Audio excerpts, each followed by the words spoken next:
சொல்லு மச்சான். என்ன சம்பளம் ஒழுங்கா கொடுக்க மாட்டேங்கிறாங்களா? வேலையும் 8 மணி நேரத்துக்கு பதிலாக 10 மணி நேரம் வாங்குறாங்களா?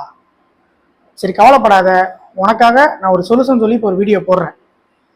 இந்த மாதிரி உங்களுக்கு பிரச்சனை நடக்குதா? நீங்களும் ரெகுலராக அந்த மாதிரி பிரச்சனையை சந்திக்கிறீங்களா? 8 மணி நேரம் வேலைன்னு சொல்லிட்டு 10 மணி நேரம் 12 மணி நேரம் வேலை வாங்குறாங்களா? சம்பளம் சரியா கொடுக்கறது இல்லையா? சம்பளத்தை நிறைய பெண்டிங் வைக்கிறாங்களா? அப்பனா கண்டிப்பா நீங்க இதை தெரிஞ்சுக்கணும். Tamil Nadu shops and establishment act 1947 அது என்ன சொல்றாங்கன்னா, வாரத்துக்கு 48 மணி நேரம் தான் வேலை வாங்கணும். அதே மாதிரி ஒரு நாளைக்கு அதிகபட்சமா 8 மணி நேரம் தான் வேலை வாங்கணும்.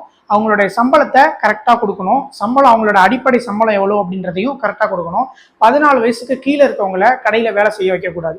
இந்த மாதிரியான நிறைய கண்டிஷனை இந்த ஆக்ட்ல கொடுத்துருக்காங்க.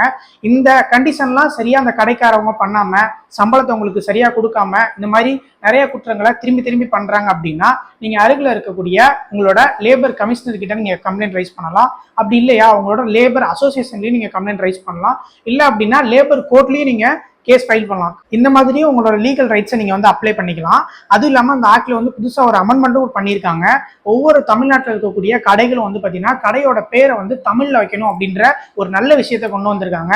இது வந்து தமிழை வளர்க்கறதுக்கான ஒரு முக்கியமான ஒரு விஷயமா இருக்கும். அப்படி தமிழ்ல வந்து பெயர் பலகை வைக்கல அப்படின்னா 2000 ரூபாய் வந்து பாத்தீங்கன்னா அபராதம் விதிக்கிறதுக்கும் இந்த சட்டத்துல வந்து பாத்தீங்கன்னா ஒரு வாய்ப்பு ஏற்படுத்தி கொடுத்திருக்காங்க. தமிழ்ல கடை பேர் வைக்காம இங்கிலீஷ்ல மாடர்னா வைக்கிற இந்த ஃப்ரெண்ட்ஸுகளுக்கும் ஷேர் பண்ணுங்க. சாட்டர்டே சண்டே வாடா வெளியில போலான்னு சொன்னாலும் சம்பளம் போடலன்னு சொல்ற ஃப்ரெண்ட்ஸுகளுக்கும் இந்த வீடியோ ஷேர் பண்ணுங்க.